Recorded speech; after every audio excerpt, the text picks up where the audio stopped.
road ride. It's a good ride. It's got things that irritate me about it, but it's a good ride. Anyway,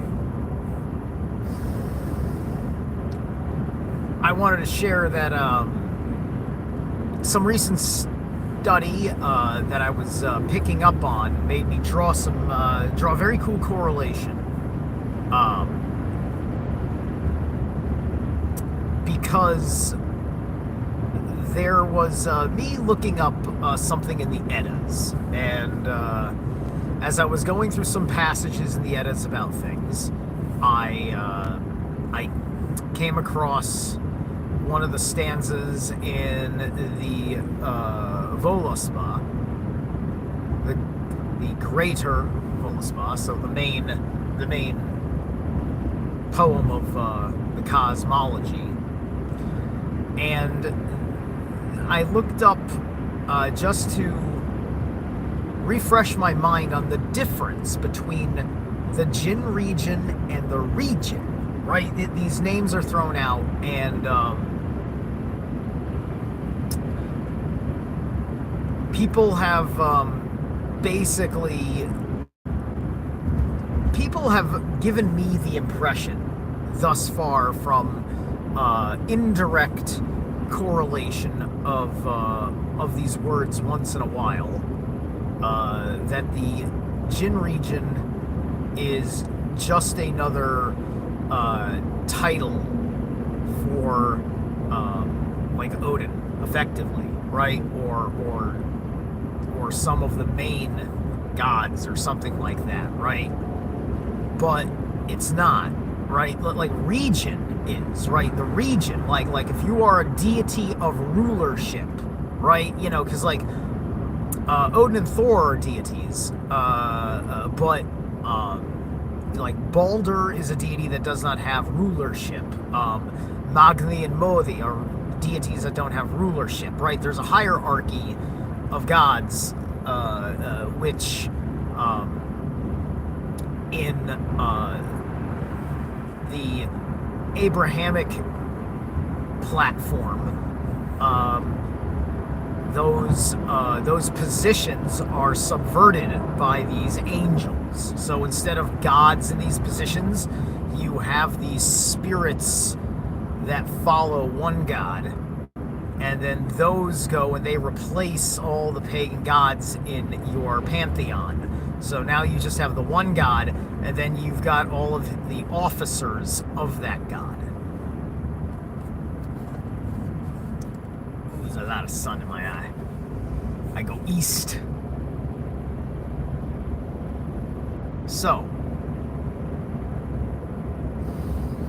the Jinn in Jinn region is short form for the Gnunga Gap, the yawning chasm, which is the chasm of creation, the canvas of reality, the great latent space.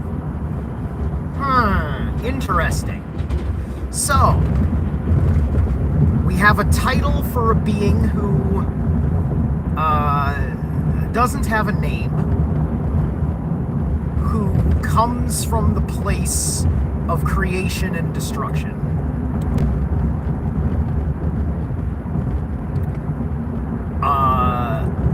And holds position above the gods as you know it, and is not a Jotun of any sort, not a primordial Jotun. The Jinn region,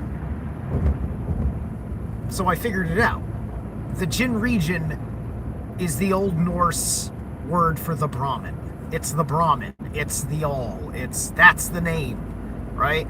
In Temple of the White Dragon, we call it the higher force, but I think Jinn region is the Old Norse name for it. Temple of the White Dragon is about more than Old Norse, which is why we call it the higher force. Granted, that's in English, but I think there's also more to it.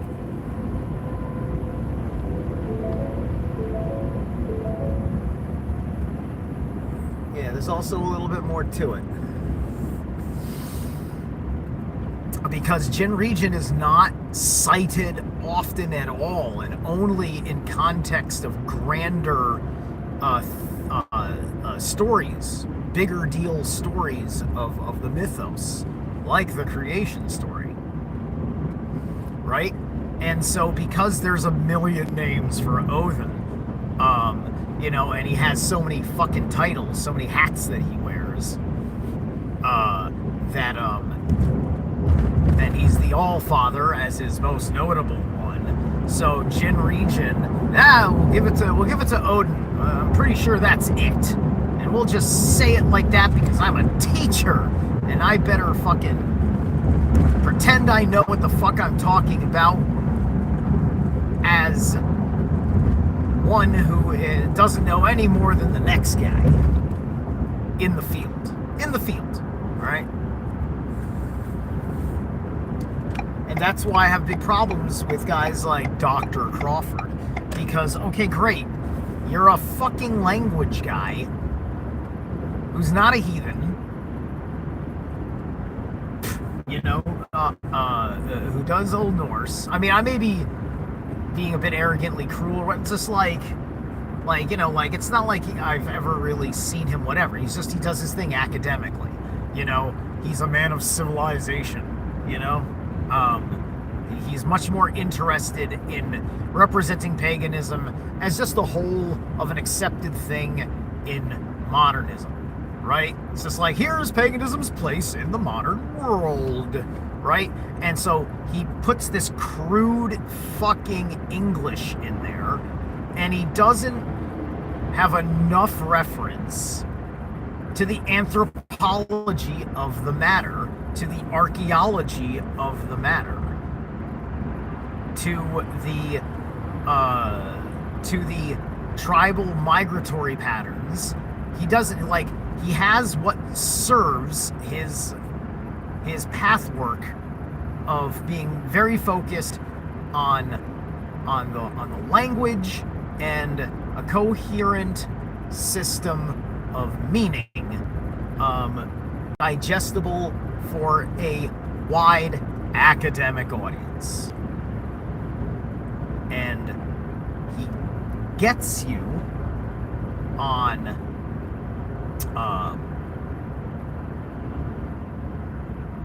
giving you what you need to pull off a pagan aesthetic, right? Here's your runes, here's your Old Norse scriptings, here's the way you're gonna talk to each other while you're having fun with Old Norse, right?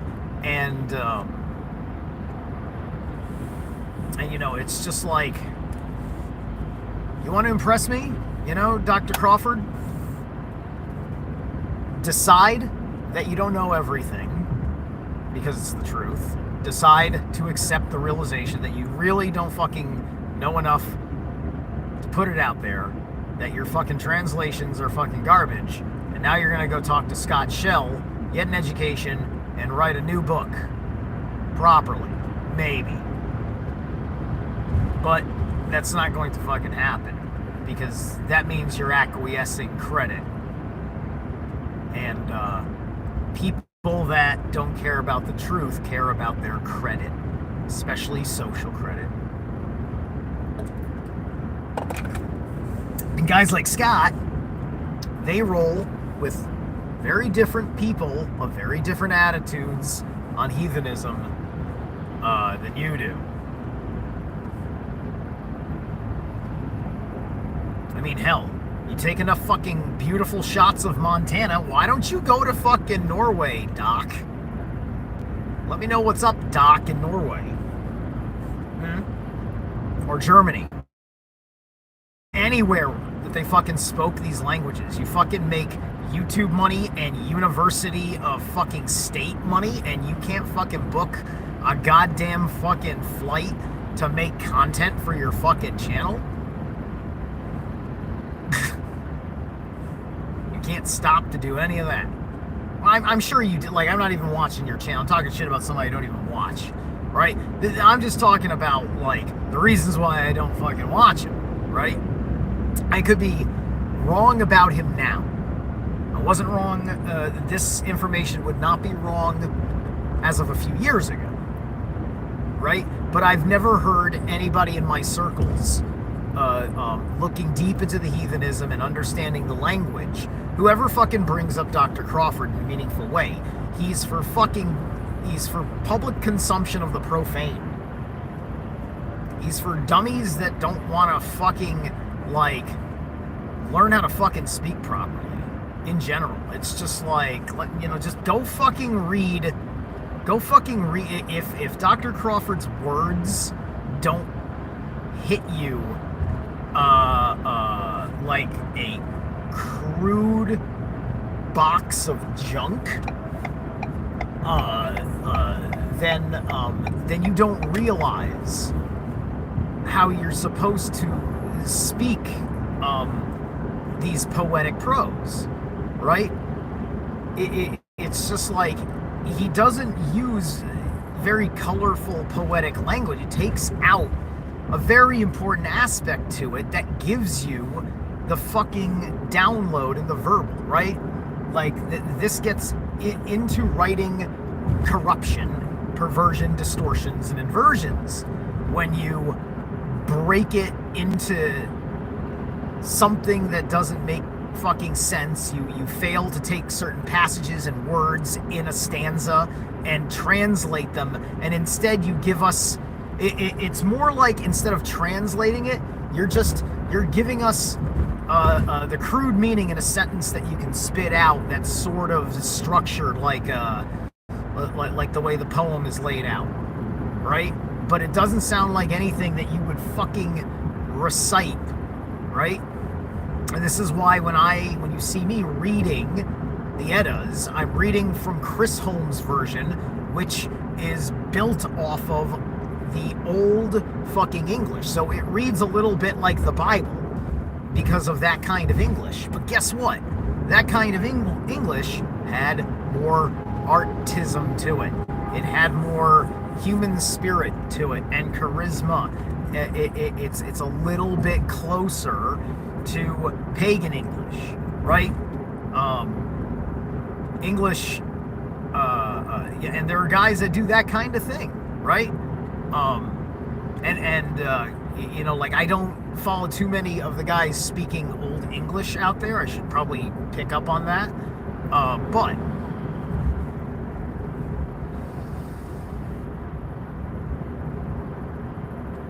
from what I understand, there's key terms that are nearly synonymous that make having the conversation, like, semi-make sense, right?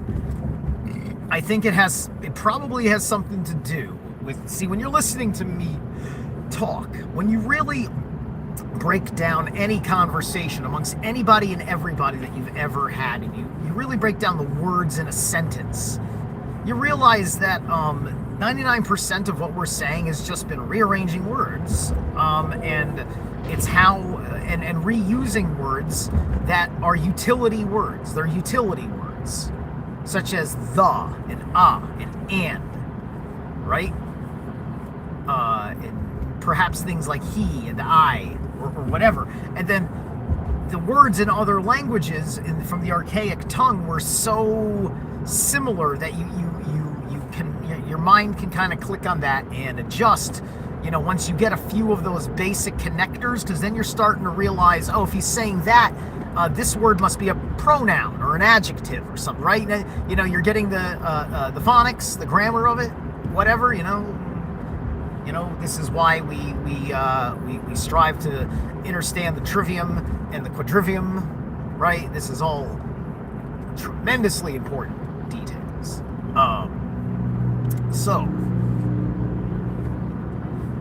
Traffic's really want to pick up here, eh? Come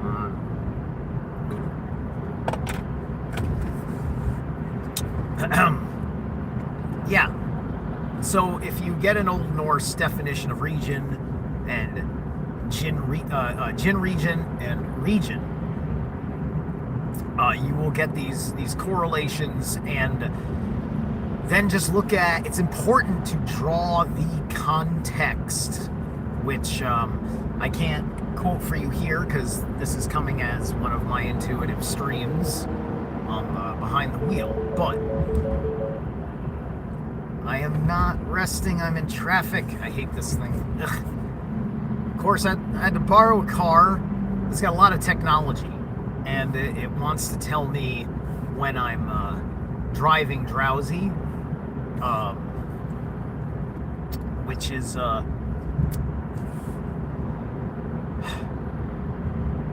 is true at the end of the shift, not at the beginning. This is just traffic and the sun in my eyes. Your sensor can't fucking pick that up, so you better not fucking take over the wheel, you goddamn fucking algorithm piece of shit. Anyway.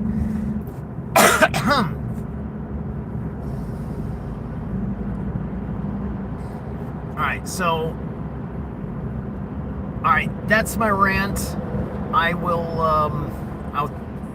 I'll give this a proper title and stuff a little bit later, probably while I'm walking into the job site, and I'm gonna go do my thing. I've been working in case you haven't heard me say it. I can't remember if I went live on YouTube the other day to talk about it, or I think I did. I think I uploaded it to YouTube. Anyway, I'm working a job site for a music festival, so I've been rigging electrical cables as a labor hand, and I'm getting up there with skill and experience in a new line of work. You know, the great dream of staying out of retail.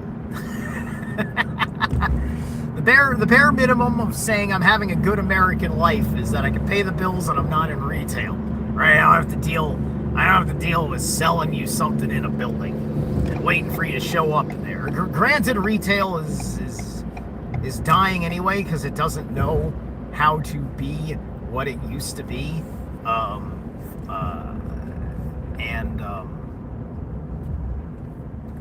You know, there's so many interesting things, and I don't think it's a good thing that retail is dying for everything, you know?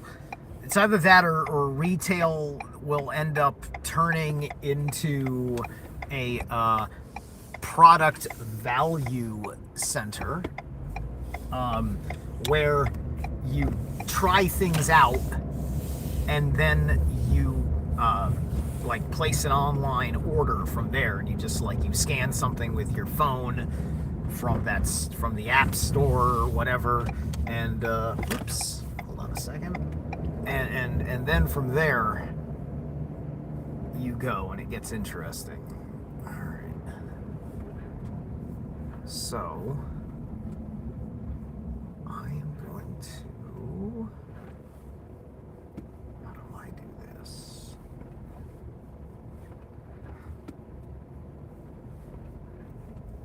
No, I'm just gonna go to bed for now.